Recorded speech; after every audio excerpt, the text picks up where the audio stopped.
오랜 옛날 충청북도 영동 지역에는 마을을 수호하는 특별한 신이 있다는 이야기가 전해졌습니다. 이 신은 하얀 호랑이의 모습을 하고 있다고 하여 백호신으로 불렸습니다. 백호신에 대한 이야기는 마을 사람들 사이에서 구전으로 전해졌으며 세월이 흘러도 잊혀지지 않고 지역의 중요한 신앙으로 남아 있었습니다. 영동에는 수많은 전설이 내려오지만 그 중에서도 백호신에 대한 이야기는 단연 으뜸입니다. 백호신은 영동의 깊은 숲 속에 살면서 산천을 지켰습니다. 그 누구도 깊은 숲 속으로 감히 발길을 들이지 못했지만 백호신은 항상 마을 사람들을 보호하고 그들에게 복을 가져다주는 존재로 믿어졌습니다.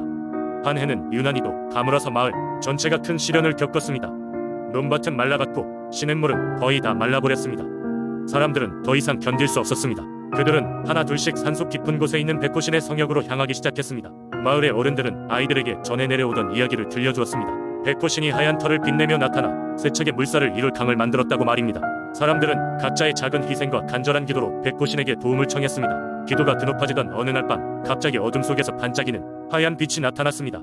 그것은 바로 백호신이었습니다. 백호신은 장엄한 모습으로 상공에 떠올랐습니다. 그리고 하늘을 향해 울부짖자 맞추어 비가 내리기 시작했습니다. 그 시원한 비는 가뭄으로부터 마을을 구원하고 다시 풍요로운 시절이 오게 했습니다. 마을 사람들은 백호신에 대한 감사의 표시로 숲속 성역에 작은 제단을 세웠습니다. 그곳에 매년 정기적으로 모여 추수해 감사와 함께 백호신에게 예를 표했습니다. 백호신의 전설은 그렇게 해서 더욱 굳건해졌습니다. 사람들은 그에게 기도를 올리며 불행이나 고통이 있을 때마다 그를 떠올렸습니다. 현재도 영동의 주민들은 백호신의 이야기를 소중하게 간직하고 있습니다. 백호신은 단순한 전설이자 민속신앙을 넘어 지역사회에 힘을 주는 토대가 되었습니다. 이 이야기를 통해 우리는 자연과 인간, 신의 조화의 그 중요성에 대해 다시금 생각하게 됩니다. 바로 이러한 신화와 전설이 사람들로 하여금 한자리에 모이게 하며 그들의 마음을 하나로 묶어주는 것입니다.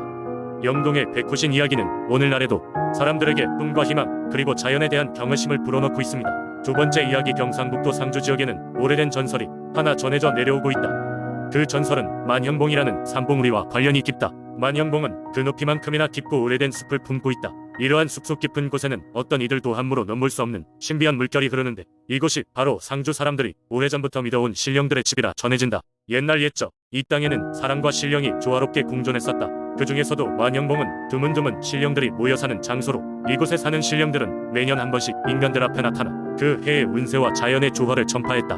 특히 만형봉의 정령들은 상주 지역 민들의 개강이나 바다의 풍요로움을 가져다주고 그들의 농작물이 무성하게 자라도록 보살폈다. 이야기에 따르면 어느 해 억울한 죽음을 맞은 한 젊은이가 만형봉을 찾아왔다. 그는 사랑하는 가족을 잃었고 자신의 불행을 극복할 방도를 찾지 못해 결국 이 숲 깊은 곳까지 들어오게 된 것이다. 젊은이는 만형봉의 안쪽 깊은 곳에 있는 호수를 발견했고 그곳에서 모든 것을 잊고 몇 날 며칠을 쉬다 급기야 탈진하여 쓰러지고 말았다. 그때 호수의 물결이 갑자기 요동치며 주변 공기가 신묘한 빛으로 물들었다. 호수 안에서 빛나는 여신이 나타나 젊은이에게 다가갔다. 그 여신은 만형봉의 상징적 정령인 정화 여신이었다. 그녀는 젊은이의 눈물을 닦으며 그가 겪은 고통과 슬픔을 이해하고 치유의 마법을 부려주었다. 여신의 마법 아래 젊은이는 계곡의 깊은 곳에서 차츰 깨어났다. 그는 그제야 자신의 상처가 싸매어지고 마음이 가벼워졌음을 느꼈다. 여신은 그의 용기를 찬사하며 산 아래로 돌아가 새로운 삶을 시작할 수 있는 힘을 주었다. 이와 함께 여신은 평안과 화합의 상징으로서 매년 만형봉 아래 작은 축제를 열라고 알려주었다. 그렇게 함으로써 사람들 또한 함께 이 정령을 기리고 그들이 준 축복에 감사할 수 있다고 했다.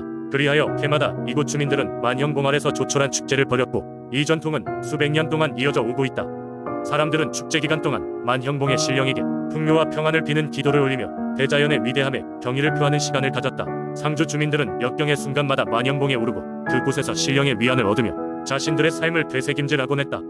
오늘날에도 상주 지역의 전설은 단순한 이야기에 그치지 않고 지역 주민들의 삶과 믿음을 지켜주는 중요한 구심점이 되고 있다. 이 이야기는 만형봉의 신령을 통해 인류의 고난과 극복 그리고 자연과의 조화로운 관계를 재조명하는 교훈을 준다.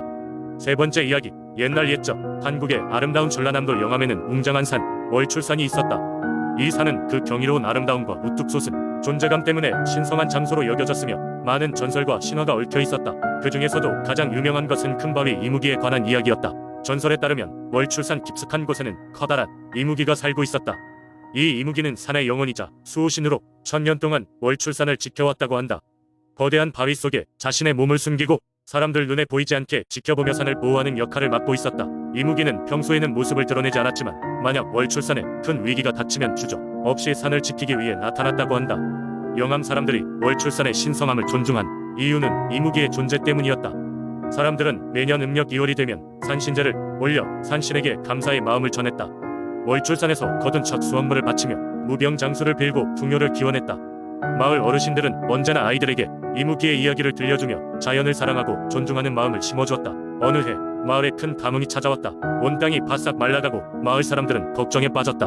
그러던 중 한 젊은 청년 수영은 용감하게 월출산 꼭대기로 올라가 기도를 드리기로 결심했다.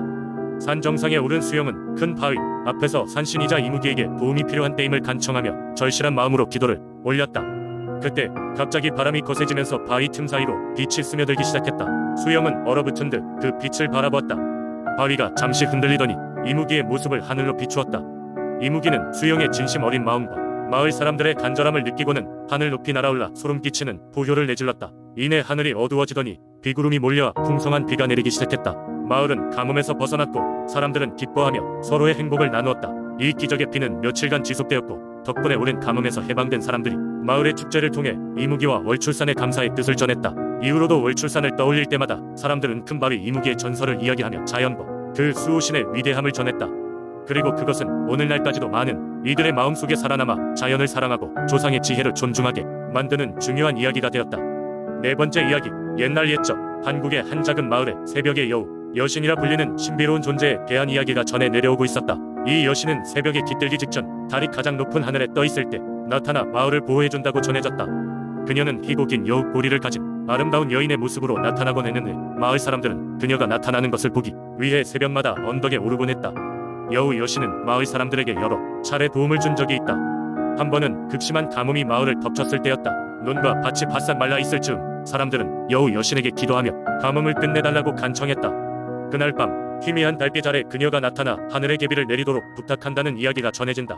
놀랍게도 다음날 아침 새벽 햇살이 비추기 시작할 때 하늘은 회색 구름으로 덮였고 곧 비가 내리기 시작해 메말랐던 땅을 적셨다. 또 다른 전설은 마을에 도둑들이 침입했을 때에 대한 것이다. 마을은 그 당시 매우 부유했기 때문에 먼 곳에서도 도둑들이 눈독을 들이고 있었다. 어느 날 밤 외가리처럼 조용히 다가온 이들은 마을의 쌀 창고를 터는 것을 계획하고 있었다. 그러나 그들이 창고 앞에 도착했을 때 순백의 여우가 나타나 그들을 향해 났고 위협적인 소리로 울부짖었다. 그 모습에 놀란 도둑들은 겁을 먹고 물러나야 했고 마을은 무사할 수 있었다. 이 이야기는 도둑들이 여우의 울음소리에 놀라 도망가면서 널리 퍼졌고 그 여우가 바로 새벽의 여우 여신이라는 믿음을 굳건하게 만들었다. 이러한 이야기들은 마을 사람들에게 여우 여신에 대한 믿음과 숭배심을 키워주었다. 그들은 매년 봄 여신을 위한 축제를 열어 감사의 마음을 표현하고 신성한 존재와의 연결을 이어갔다.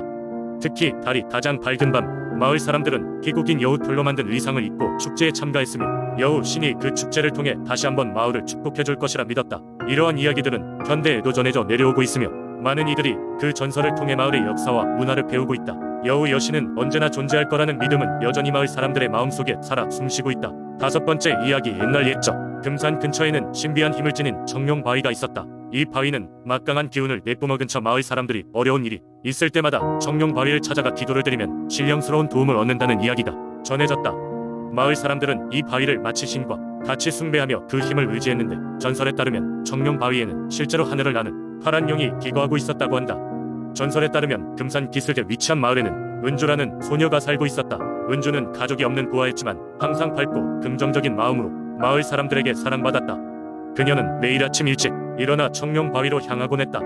어느 날 은주는 마을의 노인이 위급한 상황에 처해 있다는 소식을 들었다. 급히 달려간 그녀는 노인의 병세가 깊다는 사실을 알고 청룡 바위에 간절히 기도했다.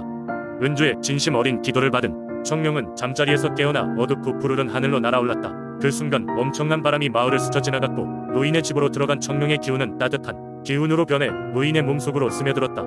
그러자 놀랍게도 노인의 얼굴이 밝아지며 숨을 쉬기 시작했고 얼마 지나지 않아 완전히 회복할 수 있었다. 이 사건 이후 마을 사람들은 청룡 바위의 신성함과 은주의 따뜻한 마음에 대해 더욱 경외의 마음을 가지게 되었다. 마을의 아이들은 은주를 본받아 매일 아침 청룡 바위에 올라가 기도하며 마을 사람들은 힘들 때마다 청룡 바위를 찾아 마음의 위안을 얻었다. 그리하여 금산의 청룡 바위는 마을 전통신앙의 중심으로 자리 잡았고 더 이상 바위라는 존재에 머물지 않고 마을 사람들의 마음속에 살아 숨쉬는 존재가 되었다. 세월이 흘러가며 청룡 바위는 마을 축제의 중심이 되었고 사람들은 매년 큰 행사를 열어 박어은주와 청룡의 전설을 기리며 함께 기도하였다. 이러한 전통은 현재까지도 이어져 내려와 금산과 그 인근 지역의 사람들은 때때로 청룡 바위를 찾아 자신의 소망을 빌곤 한다. 시간이 흘러도 변치 않는 이 신화와 전통은 금산의 중요한 문화유산으로 자리매김하고 있다.